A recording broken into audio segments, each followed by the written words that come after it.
Class 5 English unit 2 our school garden.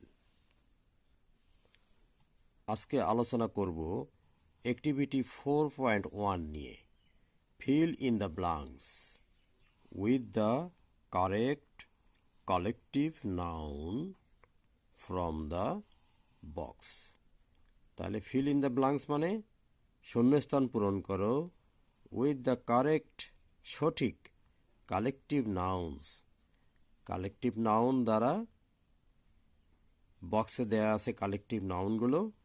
Collective noun দ্বারা তোমরা শূন্যস্থানগুলোকে পূরণ করো। আচ্ছা, এ নম্বরে দেখো এখানে বক্সে আছে সোয়ার্ম মানে ঝাঁক, ফ্লক মানে দল বা ঝাঁক, গ্রুপ মানে দল, সংঘ, পেয়ার মানে জোড়া, সেট মানে সেট। তাহলে এ নম্বরে কি হবে? দেখো, a dash of people is working in the field. মানুষের কি হবে? মানুষের ক্ষেত্রে হবে গ্রুপ। তাহলে a group of people is working in the field. আচ্ছা, বি নম্বরে আছে we saw a dash of butterflies flying over the flowers. ফুলের ওপর ঘুরে বেড়াচ্ছে, উড়ে বেড়াচ্ছে প্রজাপতি আমরা দেখলাম। তাহলে কি হবে? প্রজাপতির ক্ষেত্রে a swarm of butterflies flying over the flowers. এক ঝাঁক প্রজাপতি ফুলের ওপর উড়ে বেড়াচ্ছে আমরা দেখলাম। সি নম্বরে there is a dash of birds on the trees. তাহলে পাখির ক্ষেত্রে ফ্লক হয়, ঝাঁক। তাহলে পাখির এক ঝাঁক পাখি আমরা দেখলাম, এক ঝাঁক পাখি আছে গাছে, অন দ্য ট্রিজ। আচ্ছা, ডি নম্বরে we used A dash of gardening tools to clean the garden. বাগান পরিষ্কার করার জন্য আমরা ব্যবহার করলাম গার্ডেনিং টুলস মানে গার্ডেন করার, বাগান করার যন্ত্রপাতি। তাহলে এ সেট অফ, এখানে সেট হবে মানে সেট, এক সেট টুলস আমরা ব্যবহার করলাম। তারপরে আবার দেখো ই নম্বরে আছে she both a dash of shoes. জুতার ক্ষেত্রে আসলে এ পেয়ার অফই হয়, তাহলে এখানে শূন্যস্থান হবে পেয়ার। আচ্ছা, এবারে অ্যাক্টিভিটি 4.2 এ আছে রিড দ্য সেন্টেন্সেস বিলো। নিচের বাক্যগুলো পড়ো। Find all the common nouns and, সকল কমন নাউন এবং কালেকটিভ নাউনগুলো খুঁজে বের করো। Write them in the correct column below. নিচের সঠিক কলামে সেগুলোকে লেখো। আচ্ছা, এখানে দেখো নিচে কলাম দেয়া আছে, আবার এই 5টি বাক্য দেওয়া আছে। তাহলে a group of students visited the museum.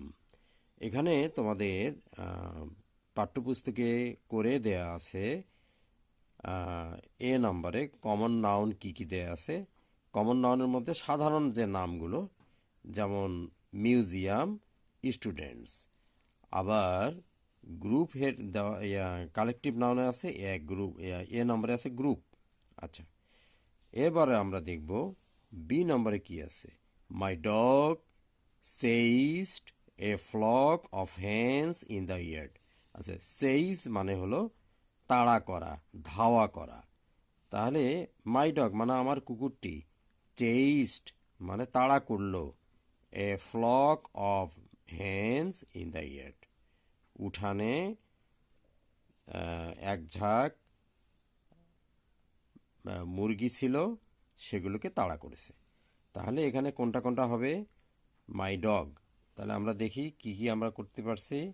B নম্বরে কমন নাউনে আছে ডগ, তারপরে হ্যান্স, তারপরে ইয়ার্ড। ইয়ার্ডও একটা কমন নাউন মানে উঠান।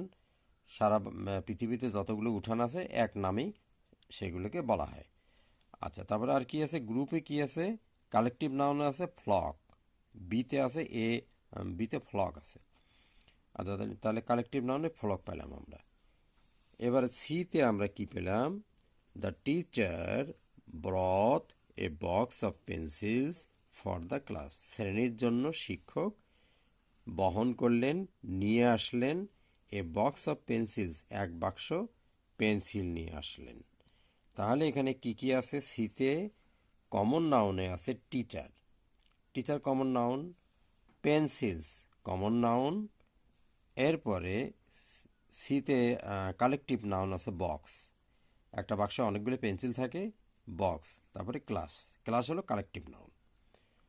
আচ্ছা, এরপরে ডিতে a band of musicians played wonderful songs, এক দল সঙ্গীতজ্ঞ গাইলো, পরিবেশন করলো, প্লেড মানে পরিবেশন করলো, ওয়ান্ডারফুল চমৎকার, সংস মানে গান, সুন্দর সুন্দর গান পরিবেশন করলো। তাহলে ডিতে কমন নাউনে কি আছে? মিউজিশিয়ানস কমন নাউন, সংস গান, আর ডিতে কালেকটিভ নাউন হলো ব্যান্ড, এ ব্যান্ড অফ একদল।